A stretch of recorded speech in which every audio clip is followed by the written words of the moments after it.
ठीक है, till the last class we had discussed कि कैसे सर माइकल फैराडे ने इलेक्ट्रोमैग्नेटिक इंडक्शन के फिनोमेना को डिस्कवर करा पूरा, और ही फाउंड आउट कि अगर एक कंडक्टर के आसपास एक मैग्नेटिक फील्ड अगर चेंज हो रही है तो उस केस में उस कंडक्टर में एक करंट फ्लो हो, and it's because of this change in the magnetic field. ठीक है, और इन्होंने इसको एक्सपेरिमेंटली वेरीफाई करा, एक गैल्वेनोमीटर और एक सर्किट सेटअप करा, और जैसे ही एक बार मैग्नेट को बहुत तेजी से उसके पास लाए या दूर ले गए, नॉर्थ पोल लाए या साउथ पोल लाए, तो सब में अलग अलग डिफ्लेक्शन उन्होंने शो करा। किसने? उस सेटअप सर्किट में जो गैल्वेनोमीटर था उसने डिफ्लेक्शन शो करा। ठीक है, the deflection of the needle was in different direction for the different motions of the magnet and for the different poles of the magnet. ठीक है, बट डिफ्लेक्शन हुआ। यही इलेक्ट्रोमैग्नेटिक इंडक्शन की पूरी कहानी थी। अब इसका एक, अभी तक तो इन्होंने मैग्नेट मूव कराया, फिर एक जो दूसरी एक्टिविटी है इसमें इन्होंने कहा कि अगर एक करंट कैरी कंडक्टर के बगल में एक और सर्किट हम सेटअप करें और उस सर्किट को ही मूव करा दें तो भी एक करंट फ्लो हो जाता है। तो कैसे होगा भाई? सीधी सी बात है, we all have studied till now कि when the electrons flow, that is when the current flows, तो उसके चारों ओर भी एक मैग्नेटिक फील्ड डेवलप होती है। ठीक है, और अगर इसी से हम उस कंडक्टर, अगर उसकी मैग्नेटिक फील्ड को ही यूज कर ले हम एज अ मैग्नेट, जो कि हम पहले काम बार मैग्नेट से कर रहे थे, वो हम डायरेक्टली एक करंट फ्लोइंग सर्किट को उससे रिप्लेस कर दें, तो फिर क्या चेंज होगा? ये सेकेंड एक्टिविटी है। So if you can see it, activity 13.9, can everyone see it? Screen दिख रहा सबको? Yes sir. स्वस्ति, यस सर। स्क्रीन दिख रही, मतलब वो पीडीएफ दिख रहा था? ठीक है। ठीक है, तो एक्टिविटी में क्या है? Simply take two different coils of copper wire having large number of turns, से 50 और 100, insert them over a non conducting cylindrical roll. ठीक है, एक ही रोल पे आप दोनों को रोल करेंगे जिससे डिस्टेंस उनका रहे। अब इन्होंने कहा connect the coil 1 which is this one having larger number of turns in series with a battery and plug a key, और इन्होंने कहा also connect the other coil 2 with a galvanometer। अब ये जो coil 2 है ये बैटरी से नहीं कनेक्टेड है, बट जो coil 1 है वो कनेक्टेड है। ठीक है, now the next step that they suggested is कि plug in the key, observe the galvanometer, is there a deflection in the needle? तो हाँ, obviously होगा। You will observe that the needle of the galvanometer instantly jumps to one side and just as quickly returns to zero, indicating a momentary current in the coil। तो इनका कहना है कि जैसे ही आप इस P K को, जो कि फिगर में K के नाम से लेबल्ड है, इसमें जैसे ही आप स्विच ऑन करेंगे और करंट फ्लो होगी इस सर्किट में, तो कॉइल 2 में जो गैल्वेनोमीटर कनेक्टेड है उसमें एक डिफ्लेक्शन आएगा और वो अपने मीन पोजीशन से एक एंड तक जाके फिर वापस आ जाएगी। एक ही सेकंड में ये इतना काम करेगी। तो अगर गैल्वेनोमीटर की नीडल डिफ्लेक्शन शो कर रही है, then the first conclusion that we draw कि कोई ना कोई करंट फ्लो हुआ होगा सेकंड सर्किट में, तभी ऐसा हो सकता है, वरना नहीं हो सकता। तो यही ऑब्जर्वेशन था। ठीक है, in this activity we observe that as soon as the current in coil 1 reaches either a steady value or zero, the galvanometer in coil 2 shows no deflection। अच्छा, इन्होंने कहा कि अच्छा ठीक है, एक बार जैसे ही आपने स्विच ऑन करा तब गैल्वेनोमीटर ने डिफ्लेक्शन शो करा था। Now just remove the key, switch off करिए तो भी गैल्वेनोमीटर की नीडल डिफ्लेक्शन शो करेगी। तो इन्होंने ये कंक्लूजन ड्रॉ करा कि जब तक करंट जो फ्लो कर रहा है कॉइल 1 में वो एक स्टेडी वैल्यू नहीं अचीव करता, तो उतनी ही देर का डिफ्लेक्शन इसमें होता है। मतलब till the time the value of current is fluctuating, magnetic field change होगी उस करंट की, और उस करंट के कारण जो मैग्नेटिक फील्ड है it's going to change, and that change in the magnetic field would cause a current to flow in the coil two, इसी वजह से ये गैल्वेनोमीटर क्या करेगा, रिफ्लेक्शन शो करेगा। इतनी बात सबके समझ में आ गई?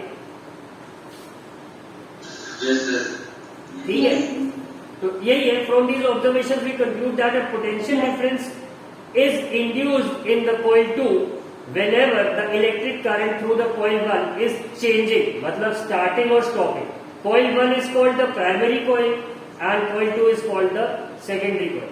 As the current in the first coil changes, the magnetic field associated with it also changes. Thus, the magnetic field lines around the secondary coil also change. Hence, the change in the magnetic field lines associated with the secondary coil is the cause of the induced electric current in it.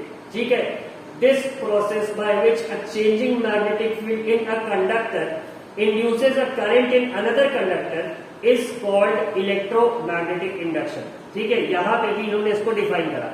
In practice, we can induce current in a coil either by moving it in a magnetic field or by changing the magnetic field around it.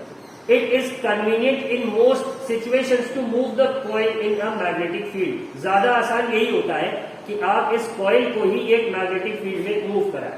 ठीक है, अब एक और observation इन्होंने mention करी कि the induced current is found to be the highest when the direction of motion of the coil is at right angles. ये हमने पहले भी पढ़ा था कि जब मैग्नेटिक फील्ड से एग्जैक्टली राइट एंगल पे होगा आपका कंडक्टर तो ही मैक्सिमम करंट इंड्यूस होगी, या फिर करंट जो फ्लो हो रहा है वो मैक्सिमम मैग्नेटिक फील्ड तभी प्रोड्यूस करेगा जब राइट एंगल का सिचुएशन बनेगा। ठीक है, ये बात सबके समझ में आ रही है? Yes, ठीक है, तो in this situation we can use a simple rule to know the direction of the induced current.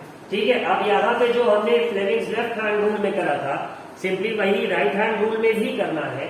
ठीक है, stretch the thumb, four finger and middle finger of the right hand so that they are perpendicular to each other. ठीक है, if the four finger मतलब कि जो आपकी first finger होती है right beside the thumb, if the forefinger indicates the direction of magnetic field and the thumb shows the direction of motion of conductor, then the middle finger will show the direction of induced current. This simple rule is called Fleming's right hand rule. ठीक है, तो अब ये एक question है, in text question, this is your homework, कि explain the different ways to induce current in a coil. ठीक है, तो इसका आंसर भी आपके नोटबुक में होना चाहिए। ठीक, now the next thing, electric generator, I am not sure whether it's there in your syllabus और not. Just a second, let me get my set of syllabus. So this diagram in front of you is, you can say, a simple setup of an electric generator, and this works on the principle of electromagnetic induction. If a conductor moves in a magnetic field and EMF would be induced in it. ठीक है, अब अगर electric motor का याद हो तो setup मोर और less यही था, बट ये जो डायग्राम है आपके सामने, जहां पे गैल्वेनोमीटर कनेक्टेड है वहां पे एक बैटरी थी।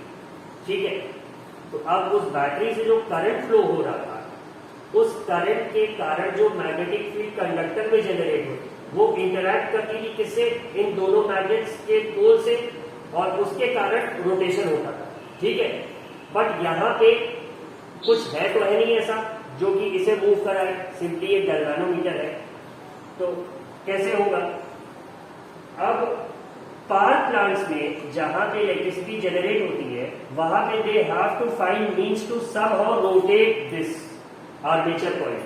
ठीक है, और अगर ये इसे रोटेट करा दे किसी तरह तो काम शुरू हो जाएगा, फिर प्रॉब्लम नहीं होगी। तो हाइड्रो इलेक्ट्रिक पावर के बारे में सबने सुन रखा होगा। तो वहां पे क्या होता है, एक डैम होता है, डैम के पीछे बहुत ढेर सारा पानी होता है, और एक सर्टेन हाइट तक पहुंचने के बाद जब डैम के गेट्स खोले जाते हैं तो जो पानी उसमें से गिरता है वो बहुत ज्यादा वेलोसिटी के साथ गिरता है। ठीक है, that water is made to fall on the blades of a turbine. ठीक है, अब अगर उस टरबाइन के ब्लेड पे वो पानी गिरेगा, so it's obviously going to cause a rotational motion in the blades, होगा, तो वो कनेक्टेड होता है कहीं ना कहीं। That rotational motion is use to rotate this armature in the coil. अब इसके रोटेट होने से क्या होगा, तो जाहिर सी बात है कि जैसे ही ये रोटेट होगा तो ये क्या होगा, समझ से something,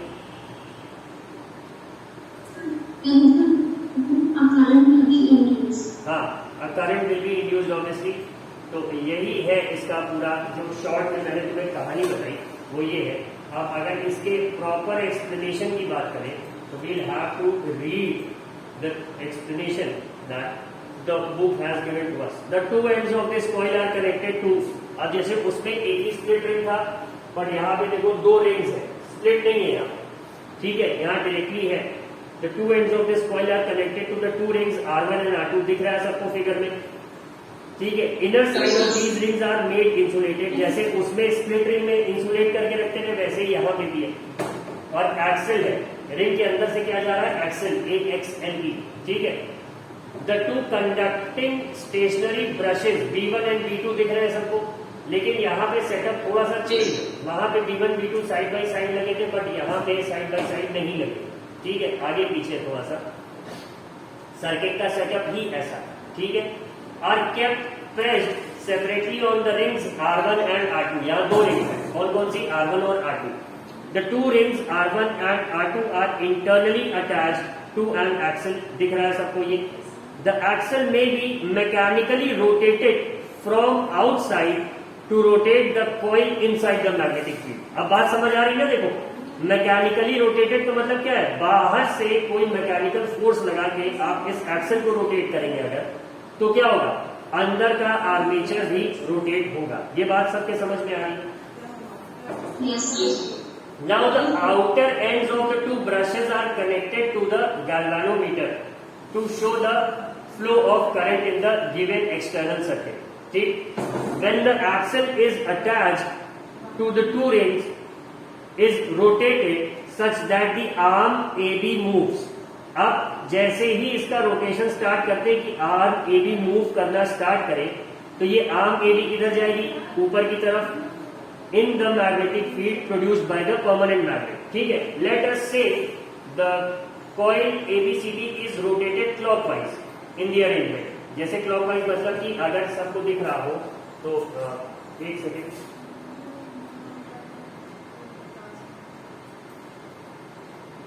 now they are saying ये मूव करेगी, इधर से मूव करेगी clockwise in the direction of the arms of a clock, ठीक है। Yes. ये मोशन ये कह रहे हैं यहाँ पे कराने के लिए, by applying the Fleming's right hand rule, the induced currents are set up in these arms along the directions A, B and C, D, ठीक है। अब इन्होंने कहा फ्लेमिंग्स राइट हैंड रूल, तो फ्लेमिंग्स राइट हैंड रूल क्या था, current का direction कौन बताएगा, मिडिल फिंगर। तो हमें जाहिर सी बात है पता है कि करंट की डायरेक्शन कहाँ से होगी, A to B जाएगी, ठीक है। तो अगर हम अपनी मिडिल फिंगर इधर पॉइंट करा दें, ठीक है, कुछ इस तरह से, तो मैग्नेटिक फील्ड की डायरेक्शन कौन बता रहा है, इंडेक्स फिंगर, और थंब इधर बता रहा है कंडक्टर का मोशन, जो कि मतलब अब 3D फिगर ना हो पाने के कारण मैं थोड़ा दिखा नहीं पा रहा हूँ, वरना thumb would point in the upward direction that is the motion of conductor, index finger would give us the magnetic field and the middle finger would give us the flow of direction of current. ये इतनी बात सबके समझ में आ रही है? Yes. थोड़ा right hand rule apply करने में ही कंफ्यूजन होता है, वो थोड़ा समझ नहीं आता कि हम बुक असल में 2 डायमेंशनल है, और जब हम अपनी तीनों फिंगर्स देखते हैं राइट हैंड की तो वो 3 डायमेंशनल है, तो हम थोड़ा अप्लाई नहीं कर पाते। इसके लिए हाँ, स्वास्थ्य the setup that you have created is somewhat right, मतलब कुछ let me show it on the camera.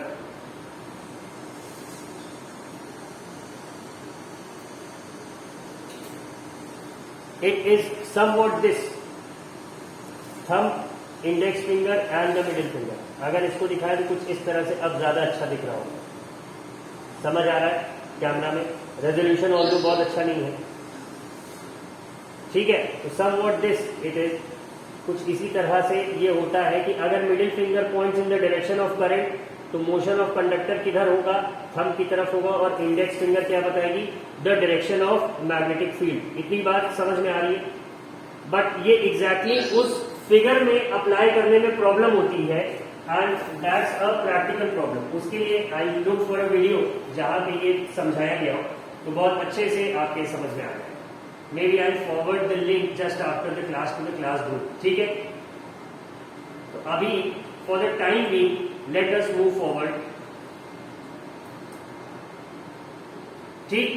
तो आप Fleming's right hand rule apply करके the induced currents are set up in these arms along the directions A B and C D. A से B जाएगा और सी से D की तरफ move करेगा, ठीक है।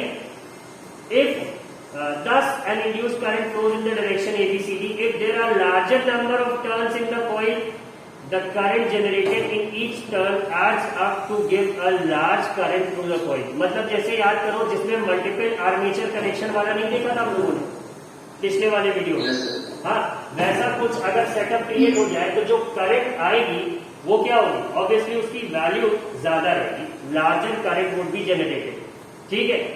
This means that the current in the external circuit flows from B2 to B1, ठीक है। अब ये जो दिखा रहा है A to B, ये क्या दिखाएगा आपका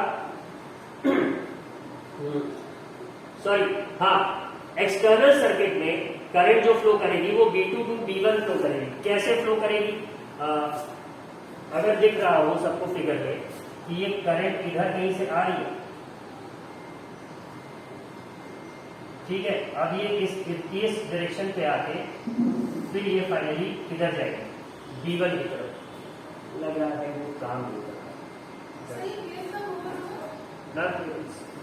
है, हाँ हो गया ऑलमोस्ट, हाँ ठीक।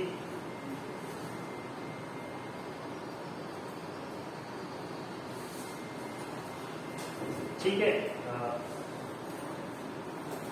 ये यहां से आएगी कुछ इधर और फिर यहां से ये करंट का रास्ता रहेगा। Can you all see in the screen? Yes sir. ठीक है, तो B2 टू B1 करंट की डायरेक्शन है, यही यहां पे समझाया गया है।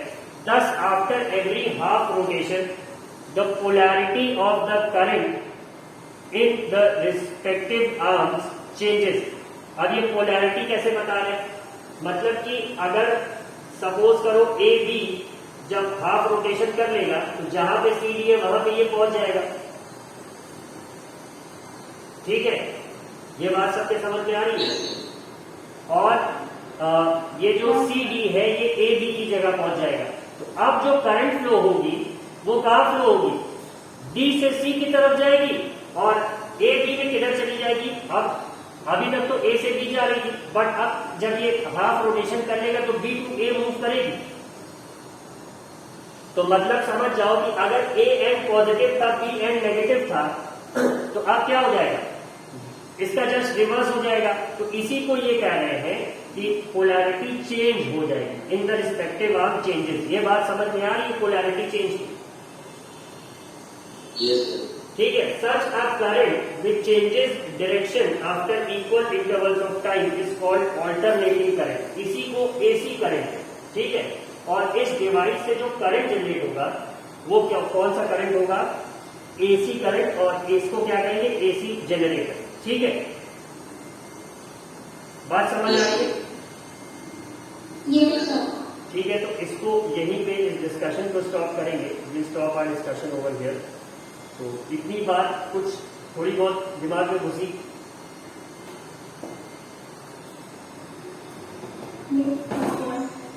ठीक है, तो that's the story for today.